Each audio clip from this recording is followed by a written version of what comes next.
What's going on, Clipper fans? It's Jonathan Timm back here with another preseason video, and I've got a very special guest with us today. Now, he forms a very special relationship with the players because the guys in the dugout just love this man. Some refer to him as B-Dub. He's coached for over 40 years at Shelby High School just up the road, and along with that, he is a Michigan High School Hall of Fame baseball coach. But best of all, he's one of the many men in the dugouts who make this organization very special, and that is Coach Brian Wright, assisting the Clippers yet again. So, BW, how are you today? I know it was snowing in Michigan, so you had to move your baseball practice inside. Good to see you, Jonathan. Yeah, it was kind of weird. Yesterday, we went the week before where it was 60, 70 degrees. And then yesterday was back to reality with 2 inches of snow. But good to see you. I've been watching some of the, all the other interviews and getting excited for another year. We sure are. And, baseball is just around the corner. Obviously, you're occupied with Shelby right now. You're repping the Tigers, who I've asked all my interviewees about, at least the Michigan ones anyway. One of the common themes that I've talked to everyone about is their journey to the Muskegon Clippers organization. So, I mean, you've been coaching for a long time. How did you stumble across the Clippers, or vice versa? How did they stumble across you? Well, I'm the one of the originals. This will be my 10th year. We've been in existence 10 years, and it was 10 years ago when Pete Galkowski and Walt Galkowski asked if I'd be interested in being one of the coaches on the Clippers team. Then we were in a different league then, but I jumped at the chance to be able to coach and work with a college age player, and it's just been a love affair ever since. And my wife Kelly has been so just incredible being able to. I'm gone during the spring and then in the summer, but she knows it's my passion, and I feel very, very blessed to be able to do this. After those Southern Ohio road trips, it always wows me that Kelly's okay with you stumbling in the house at 5 a.m. and, waking everybody up. But yes, family support is always crucial, and we know B-Dub is a big family man. Now, talk to me about some of the differences, per se, of coaching high school guys in the spring and then adjusting to college players in the summer. Is there a different strategy to teaching the different demographic? Enlighten the viewers. Right. Well, there is a difference naturally. Number one that jumps out is the ability.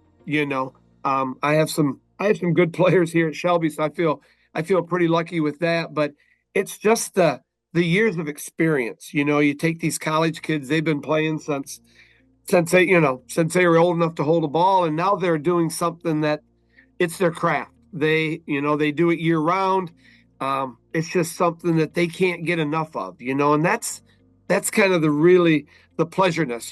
High school kids, they love to practice, and this and that. But when it's 2 hours and a half, they know that practices are over. College kids, they'll send me a text and can you be there tomorrow and hit me an extra 45 minutes of ground balls, So it's just different. They both love the game though.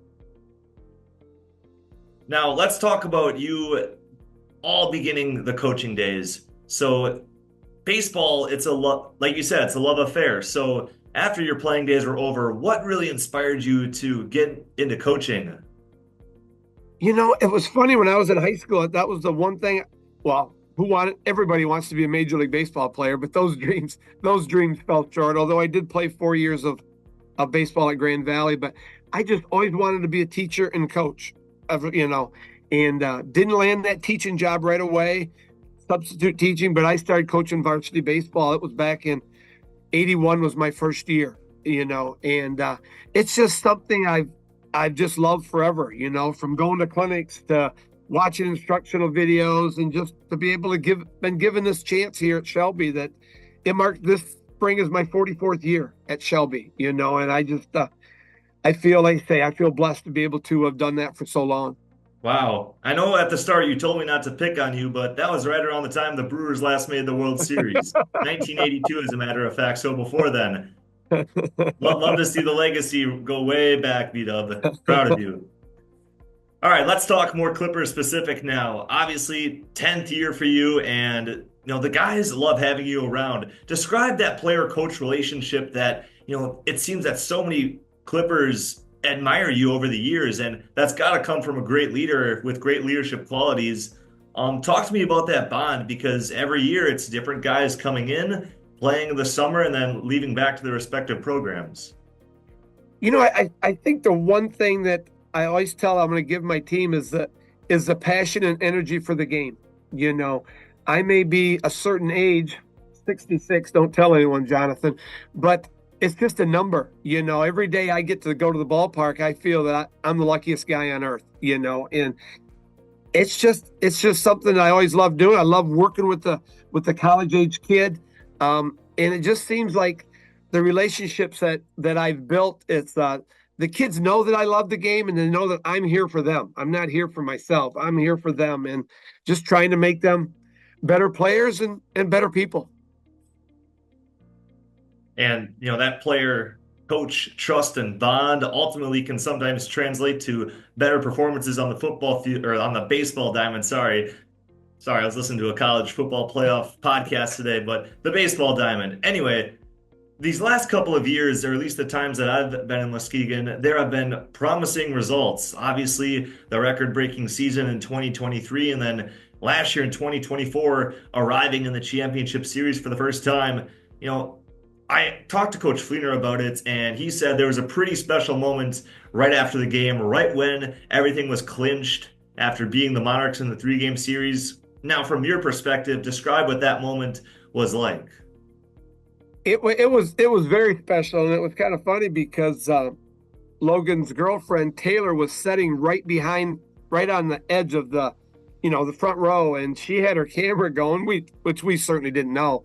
But when that final pitch, when the final out was made, there was a big time hug between the two of us. We've developed a bond, Logan and I. I mean, he played for us one year. And this will be his fourth year here. And it's just, besides my wife, I talk to Logan at probably the most besides, I mean, we talk about every other day. We're already having Zoom meetings with our pitching staff along with Tristan. So it's just been a really, really tight bond with Logan. And like I say, he's one of the reasons why it's so fun coming to the ballpark every day. Yes, and Clipper baseball, full of traditions. I'm sure you watched the talk we had with Tim. What's your favorite Clipper tradition, by the way? It doesn't have to be baseball specific because obviously it's all about the experience for the fans at the Diamond. Right. I have two of them. I'm going to say when Goody challenges a spectator from the stands and runs from foul pole to foul pole, that's a classic. And then last year, the one where they put a blindfold on a person and they're out there dancing and he thinks they're I can't even tell you how it goes, but it ends up where he's just kind of left alone by himself on the chair, and he thought people were dancing or whatever. I think that's kind of the funny one too. So Yeah, I don't know what it's called, Jonathan. anything to make the fans cheer with the product on the field, and then a product from the organization to make the fans laugh as well. Clipper games are one of a kind, and I think there's a pretty big gap between the experience of us and then second to none in the rest of the Great Lakes Summer Collegiate League. Now, talk to me about some of the challenges maybe associated with your job because, I mean, baseball is great, but not everything is sunshine and rainbows. Right. Well, I think the challenge is every year is to see what group we get. We've been following their stats so far in their college season, but until you get together and, it takes a while to get to know them. I've been trying to memorize their names and I just think that's the biggest challenge, to get to know them, getting everybody on that same page, whether it be coaching staff, players, and then for them to understand what Coach Fleener, wants from them. It's day in and day out to give their best, but once we get together, then those things, they seem like they just fall in place. Now, true Clippers fashion, a runner rounding third, you're the one, or I believe that, is it you or B-Dub or Fleener running third base? Coach Fleener's at third. I'm at first. Okay, so both of you have to be on the lookout for foul balls regardless. So, it's been historic that you've been a magnet for some of those in recent history. Do they get any slower, or is that just the experience kicking in at the right time? No, it was 2 years.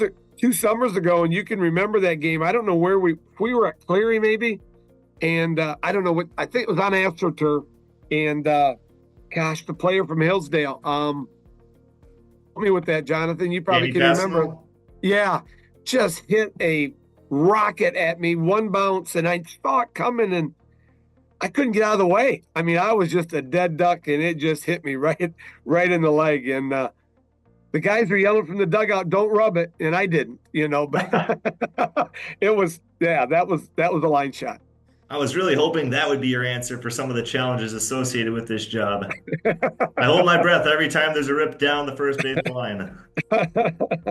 I got one final question for you, B-Dub, and this pertains to just baseball in general. Who's your all-time favorite player and why? Boy, that's a tough one. Probably, and he's about my same age, Alan Trammell. When he started with the Tigers, and he and Lou Whitaker up the middle, and then they won the World Series in '84. I just loved the way that Tram played shortstop. That was a position I played, and I just loved the way he played the game and attacked the game. And I would say Alan Trammell was my favorite.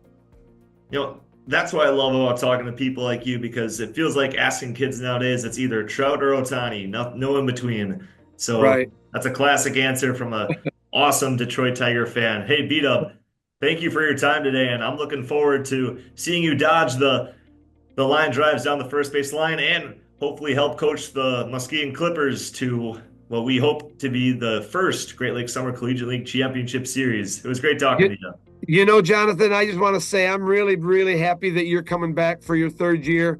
The effort and time that you put into your job, Muskegon's lucky to have you. So I'm anxious to see you in a couple months. And I'm lucky to have Muskegon. Likewise here, BW, and best of luck this year with Shelby. Thanks, Jonathan. That was Assistant Coach Brian Wright joining us today for this preseason video. If you haven't checked it out already, episode 2 is out for the Muskegon Clippers Extra podcast. I sit down with Joe Kanukin and also talk about some of the potential names to look out for in this 2025 season. Well, that's it for today, Clipper fans. We thank you all for tuning in. As always, buy your tickets now. And if you have a business that you would like to join and sponsor the team, feel free to look on the website as well. This is Jonathan Timm signing off, and we will see you next time.